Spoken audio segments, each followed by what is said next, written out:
राधे राधे दोस्तों, आप सभी का मेरे चैनल पर स्वागत है। अगर आप मेरे चैनल पर नए हैं तो मेरे चैनल को सब्सक्राइब करें। तो दोस्तों, दो बहुत खास दोस्त होते हैं। एक का नाम राम होता है, दूसरे का नाम श्याम होता है। राम और श्याम दोनों मिलकर सब्जी बेच रहे थे। सब्जी बेचते बेचते गांव-गांव गली-गली जब जाते हैं, एक दिन एक महिला उनके पास आती है। सब्जी का मोल भाव करने लगती है। सब्जी का मोल भाव करते करते फिर पूछने लगती है कि भैया थोड़ी महंगी सब्जी लगा रहे हो, थोड़ी सस्ती लगा लो। वो महिला जब इस तरह की बातचीत करती है और बातचीत का सिलसिला लगभग 1.5 से 2 मिनट तक चलता रहता है। महिला सब्जी खरीद कर आराम से वहां से चली जाती है। तभी श्याम अपने दोस्त को देखता रह जाता है और देखते देखते कहता है कि मुझे तो यकीन नहीं होता, यह महिला तुम्हारी पत्नी की तरह दिखाई देती है। उसी की तरह बात करती है, उसी की तरह मोल भाव भी करती है। ऐसा लग रहा था जैसे तुम्हारी पत्नी हो। राम ने यह बात सुनी। बात सुनने के बाद उसे बिल्कुल ऐसा लगा जैसे कि कुछ बात हुई नहीं है। तभी श्याम कहता है कि तुमसे मैं कुछ बात कर रहा हूँ, तुम ध्यान क्यों नहीं देते हो? राम कहता है कि ध्यान में इसलिए नहीं दे रहा, जिसकी 7 साल पहले मौत हो चुकी हो, जिसकी मौत के इल्ज़ाम में मैं 18 महीने तक सलाखों के पीछे गुजार चुका हो, जिसके खुलासे के लिए पुलिस को इनाम भी दिया गया हो, फिर वह कैसे हो सकता है? तुम्हारी जो बातें हैं वह मनगढ़ंत हैं। श्याम अपने दोस्त के पीछे पड़ जाता है। वह कहता है कि हो न हो, तुम्हें इस मामले को खुद से देखना चाहिए और तुम्हें क्या हम दोनों को मिलकर इस मामले को देखते हैं। आखिरकार उन दोनों दोस्तों ने अब यहाँ से अपने आप ही जांच पड़ताल करना शुरू किया और जांच पड़ताल करने के बाद पता चलता है कि जिस महिला से वह बातचीत कर रहे थे वो दरअसल सचमुच में राम की पत्नी ही होती है। अब इसके बाद यह मामला अखबारों के माध्यम से जब लोगों तक पहुंचता है तो न केवल पुलिस की फजीहत होती है, बल्कि इस घटना की 2 प्रदेशों में गूंज फैल जाती है। लोग सोचने पर मजबूर हो जाते हैं कि आखिरकार पुलिस इस लेवल पर ऐसे काम करती है कि जिससे क्या किसी की भी ज़िंदगी खराब हो सकती है, बर्बाद हो सकती है। और इस कहानी में भी कुछ ऐसे ही होता है। कई जिंदगियां थीं जो पूरी तरह से बर्बाद हो गई थीं। नमस्कार दोस्तों, आज की जो सच्ची घटना मैं आपको सुनाने जा रही हूँ, ये सच्ची घटना है राजस्थान प्रदेश का एक जिला है सीकर, और सीकर जिले में ही खाटू श्याम जी का एक धार्मिक स्थल है। यहाँ पर दूर दराज के लोग दर्शन करने के लिए आते हैं। ऐसे ही एक व्यक्ति जिसका नाम राकेश गुप्ता होता है, उसकी पत्नी का नाम मीना देवी होता है और एक बेटी होती है जिसका नाम मालती होता है। तीनों ही खाटू श्याम जी में दर्शन करने के लिए जाते हैं। दर्शन करने के बाद वो बाजार में मार्केट घूम रहे थे। एक धार्मिक किताबों की दुकान होती है, तस्वीरों की दुकान होती है। उस तस्वीरों वाली दुकान में जब पहुंच जाते हैं तो यहीं पर मालती तस्वीर देखती रहती है और तस्वीर देखते देखते अलग अलग तस्वीरों के मोल भाव कर रही थी। सामने 2 लड़के होते हैं, एक का नाम श्याम राजपूत होता है, दूसरे का नाम राम राजपूत होता है। दरअसल राम की उसको तस्वीरें दिखा रहा था। मालती ने बातचीत करते करते उन दोनों में कुछ ऐसे आंखें चार हो जाती हैं। उन्होंने कभी कल्पना भी नहीं की थी कि जैसे ही आंखें चार होती हैं यानी दोस्ती हो जाती है। दोस्ती कब कुछ ही पलों में प्यार में बदल जाती है, उन्होंने कभी सोचा भी नहीं था। इसके बाद दोनों एक दूसरे का नंबर लेते हैं और नंबर लेने के बाद दोनों बातचीत का सिलसिला शुरू कर देते हैं। लड़की अब अपने घर वापस जाती है। लड़का अपनी दुकान पर काम कर रहा था। बातचीत का सिलसिला जब लगातार चल रहा था तब दोनों ने फैसला किया, क्यों ना हम शादी कर लें। क्यों ना अपना घर बसाएं। और इसी हिसाब को देखते हुए लड़की एक दिन अचानक ही अपनी माँ अपने पिता को छोड़कर चुपचाप घर से निकल जाती है। और 7 सितंबर 2015 को जब लड़की अचानक से गायब हो जाती है तो उसकी माँ और बाप ने उस लड़की को हर जगह तलाश करने की कोशिश की। लेकिन एक दिन के बाद यानी कि 8 सितंबर 2015 की यह बात है, उस लड़की का अपने ही पिता के पास सूचना पहुंचती है। वह कहती है कि बांदी कोई कोर्ट में जाकर उसने एक राम राजपूत नाम के लड़के से शादी कर ली है, यानी कि विवाह कर लिया है। अब वो उसी के साथ रहेगी। उसके गांव का पता वगैरह सब कुछ वो अपने पिता को बता देती है। कहती है कि तुम बिल्कुल परेशान मत होना, मैं इस नई दुनिया में, नई जिंदगी में पूरी तरह से खुश हूँ। इसके बाद वो लड़का यानी कि राम राजपूत अपनी पत्नी मालती को लेकर अपने घर आता है। घर जाने के बाद अपने ही परिवार वालों को बता देता है कि मैंने इस लड़की से शादी कर ली है। सब कुछ ठीक ठाक चल रहा था और 8 ही दिन बीते थे कि 8वें दिन वो लड़की अचानक से लापता हो जाती है, यानी कि गायब हो जाती है। उसको गांव के हर एक हिस्से में ढूंढा जाता है, तलाश किया जाता है। उस लड़की का कहीं कोई अता पता नहीं चलता। तभी राम राजपूत अपने ही ससुर को फ़ोन करते हैं और फ़ोन करने के बाद कहता है कि आपकी बेटी 16 सितंबर 2015 से अचानक लापता हो गई है। मैंने उसको हर जगह तलाश करने की कोशिश की। क्या मालती तुम्हारे पास है या नहीं? जब उस लड़की के पिता को यह बात पता चलती है तो पिता का रो रो कर बुरा हाल हो जाता है। राकेश गुप्ता और उसकी जो पत्नी होती है मीना देवी, दोनों अपनी बेटी को तलाश करने की तमाम कोशिशें कर रहे थे, लेकिन उसका कहीं कोई अता पता नहीं चल रहा था।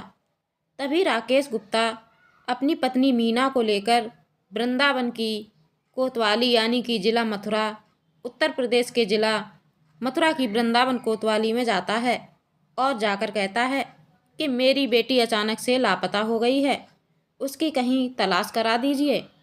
पुलिस ने मुकदमा तो दर्ज कर लिया, लेकिन पुलिस ने इस मामले को उतना गंभीरता से नहीं लिया जितना पुलिस को गंभीरता से लेना चाहिए था।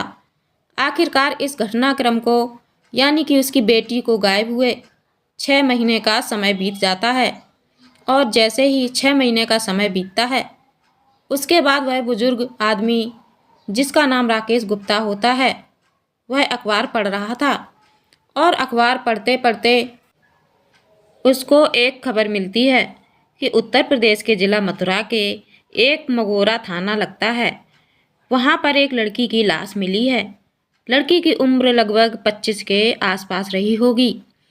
तभी वो व्यक्ति सीधा थाने पहुँचता है और वहाँ जाने के बाद कहता है कि साहब, हो ना हो यह मेरी ही बेटी है। अब उस लड़की की जो लाश मिली थी, उस लाश की कोई शिनाख्त करने वाला, उसकी कोई दावेदारी करने वाला कोई पहुंच ही नहीं रहा था। और जैसे ही राकेश गुप्ता वहां पहुंचता है तो पुलिस ने थोड़ी सी राहत की सांस ली। आखिरकार पुलिस ने इस मामले की जांच पड़ताल करना शुरू कर देती है। सीधा पुलिस की टीम खाटू श्याम जी जाती है। वहां से राम राजपूत और उसके दोस्त श्याम राजपूत को हिरासत में ले लिया जाता है, क्योंकि श्याम राजपूत का भी नाम उस एफआईआर में दर्ज कर लिया गया था। पुलिस ने जब इन दोनों को हिरासत में लिया, हिरासत में लेने के बाद इन दोनों से बातचीत करना शुरू किया जाता है कि तुमने कैसे इसको मारा, क्या वजह थी। वो शुरुआत में तो इधर उधर की बातें करने लगते हैं, लेकिन पुलिस जब अपने तरीके से उनसे पूछताछ करती है तब वो बताने लगते हैं दरअसल उन दोनों लड़कों को एक कमरे में बंद कर दिया जाता है।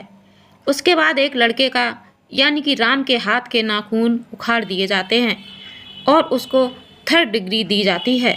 उनको उल्टा बांध दिया जाता है। उनकी पिटाई हो रही थी जब पुलिस वाले कहने लगते हैं कि इनका एनकाउंटर कर देते हैं। जब बात एनकाउंटर की आती है तब वह अपना जुर्म कबूल कर लेते हैं कहते हैं कि साहब हमने ही मारा है, वह मालती ही है।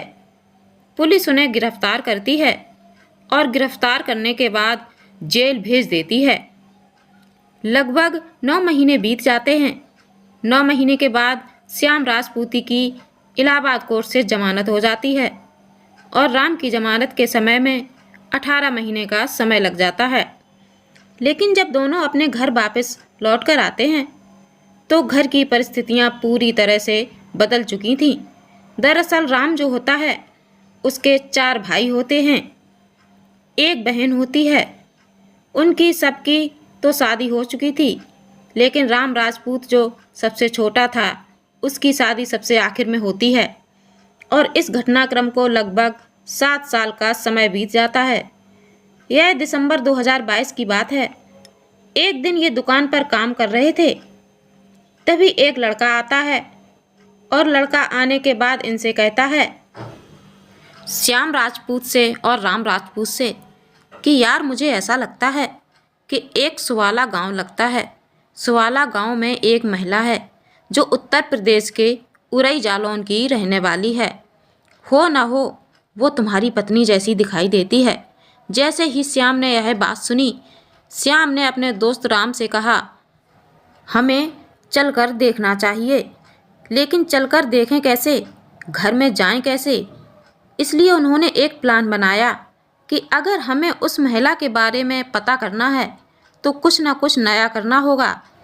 इसलिए वो ऊँट के खरीदार बनकर उस गांव में पहुंच जाते हैं, सुवाला गांव में।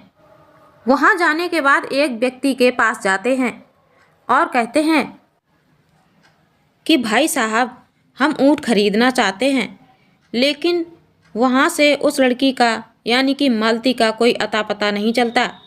अब ऐसी स्थिति में उन्होंने ठेले का इंतज़ाम किया।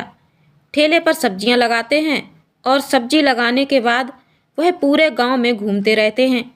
उनका मेन मकसद था जो घर बताया गया था उसी घर के इर्द गिर्द लगातार घूम रहे थे। उस समय उसकी पत्नी को खत्म हुए 7 साल का समय बीत जाता है और वो जब सब्जी का ठेला लगा रहे थे तो इत्तेफाक से मालती ही घर से निकल आती है और जब मालती आती है तो उन दोनों को वो पहचान ही नहीं पाती, क्योंकि उन दोनों ने अपना रंग रूप बिल्कुल पूरी तरह से बदला हुआ था। जब भेष बदलकर वो जिस तरह सब्जी बेच रहे थे तो उनकी पत्नी यानी कि राम की पत्नी मालती जब सब्जी का मोल भाव करने लगती है, तभी मोल भाव करते करते काफ़ी देर हो जाती है। जब यहाँ से चली जाती है तभी राम और श्याम कहते हैं कि यह तो सचमुच वही मालती है जिसकी मौत के इल्ज़ाम में हम लोग जेल जा चुके हैं। तभी वो दोनों यहाँ से सीधा खाटू श्याम जी पुलिस स्टेशन जाते हैं।